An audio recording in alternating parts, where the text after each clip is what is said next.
Because at the end of the day, this is about national security, economic security. It's going to ensure the United States leads the world in the industries of the future.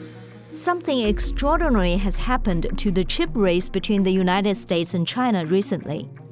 美国滥用出口管制措施，阻碍芯片等产品的正常国际贸易。 While the United States has strengthened its commitment to rebuilding the industry through a pledge of nearly $200 billion to chip-related manufacturing projects, China has abruptly paused its 1 trillion yuan or $143 billion government investment in that industry. According to Bloomberg, top Chinese officials are discussing ways to move away from costly subsidies that have so far borne little fruits and encouraged both graft and American sanctions. China has neither confirmed or denied the Bloomberg report. But internal reports in August of last year revealed a flurry of anti-graft probes that had been launched into many of the top industry figures. One such figure is Ding Wenwu, General Manager of the National Integrated Circuit Industry Investment Fund, nicknamed the Big Fund by people in the industry circles. The Big Fund is the Chinese government's official vehicle for managing their colossal investments in the chip industry. It invested $45 billion in capital and backed a host of companies, including China's chip-making champions, Semiconductor Manufacturing International Corp., and Yangtze Memory Technologies Company, both of which were crippled by U.S. sanctions. According to Bloomberg, the Big Fund is likely to lose its stature as a result, and Chinese officials instead are asking local semiconductor material suppliers to cut prices to provide support to their domestic customers. China may also choose to divert its limited state capital towards selective areas that are relatively nascent and where no one nation can claim dominance. And now on to today's sponsor, Morgan & Morgan. In 2020, there were over 5 million car crashes, and that's more than 15,000 a day and 600 an hour, a shocking number. When injured in an accident, you can be entitled to much more than you might think, so hiring an attorney is one of the first things you should do. When it comes to legal representation, size matters. Morgan & Morgan is America's largest injury law firm, with over 800 attorneys in 49 states, and has recovered over $15 billion for their clients.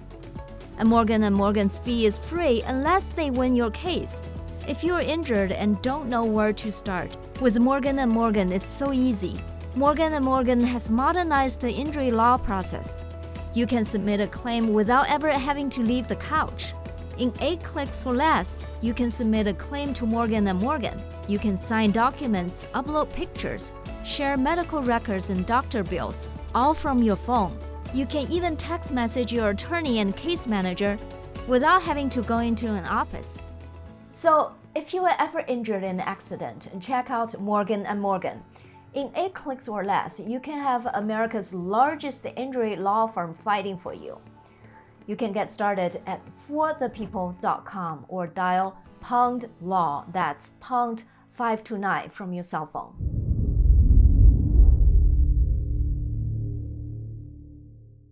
This retreat shows China's reluctant admission that the whole-of-government approach to developing advanced technologies that can compete internationally has failed. America played its part in the downfall of Chinese chip development, to be sure. The broadened ban on exporting advanced chip-making technologies to China prevented key partners, including the Netherlands and Japan, from exporting needed chip-making machinery to China, smothering an emerging industry. Yet, there is a more intrinsic reason why China is failing in its ambitious chip endeavors: a stifling of true innovation. This stifling of innovation stems in part from the funding structure within the Chinese government. In China, all major funding is controlled and distributed by the Chinese Communist Party. Anyone who seeks major government funding must be part of the CCP system and become a party cadre. The higher the rising rank within the CCP, the more funding is available. Those outside the party will gain little funding or support from the Chinese government.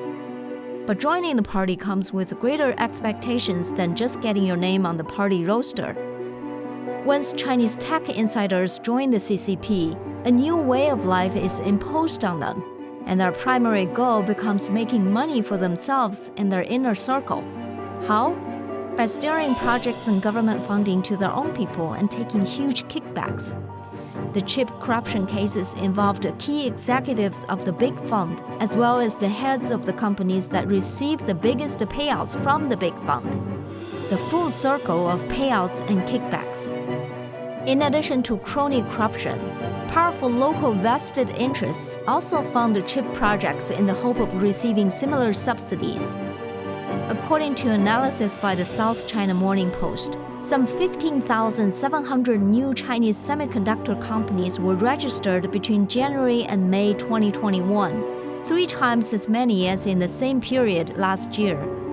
A Chinese media outlet, Xingdao Global, reported that many companies in industries ranging from construction and cement to garments and even pharmaceuticals have switched to chip manufacturing. The result is a large number of unfinished projects and shutdowns. In 2020, official media reported that there were at least 6 unfinished projects nationwide, each with an investment of billions of dollars. Will China's chip development challenge be solved if resource allocation improves? Not quite, because a larger problem at the heart of China's innovation challenges is a lack of long-term vision. In 2019, I interviewed a big data and AI scientist at Huawei, China's largest and most powerful telecommunications company, which at the time was poised to take over the global rollout of 5G. He told me that despite Huawei's achievements, an atmosphere of eagerness for quick success pervaded the company. While Ren Zhengfei, the company's founder and CEO, would publicly encourage new research, he was likely to cut off funding if there were no notable achievements within 2 years. This pattern has led to constant innovation at Huawei, but mostly at the application level. That is, innovations that can produce immediate results and make immediate money for the company. No one is doing the long-term R&D that leads to world-changing technological innovation. This pattern is not unique to Huawei, but rather a norm of how Chinese society operates under Communist Party control. Great innovation comes from free and curious minds. Such minds need nurturing. For all its dazzling skyscrapers and emerging smart cities, modern China is incapable of nurturing such a mind, precisely because the system produces, to use the metaphor of the English writer and theologian C.S. Lewis, men without chests. Plato used a metaphor to describe the 3 parts of the human soul. He said that human reason and logic is a person's head, moral feelings are the chest, and desires are the belly. C.S. Lewis uses this analogy in The Abolition of Man. He says that modern education produces men without chests. He also devised a methodology of creating such men into 2 categories. One category defines moral sentiment as irrational and incompatible with the scientific spirit, and therefore to be discarded. The other category is to replace the moral sentiments that human beings cultivate during their natural growth with propaganda that instills a specific ideology. Although manifested to different degrees in different cultures, these 2 approaches are prominent in China. In the first approach, China's test-oriented education reduces the process of an old bird teaching a young bird to a process of a breeder feeding a poultry by removing the sentimental experience of exploration and adventure. The result is that the birds often lose the ability to fly.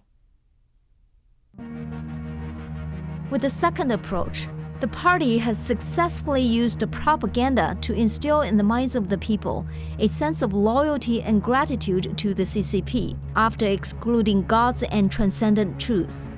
全党要坚定道路自信、理论自信、制度自信、文化自信。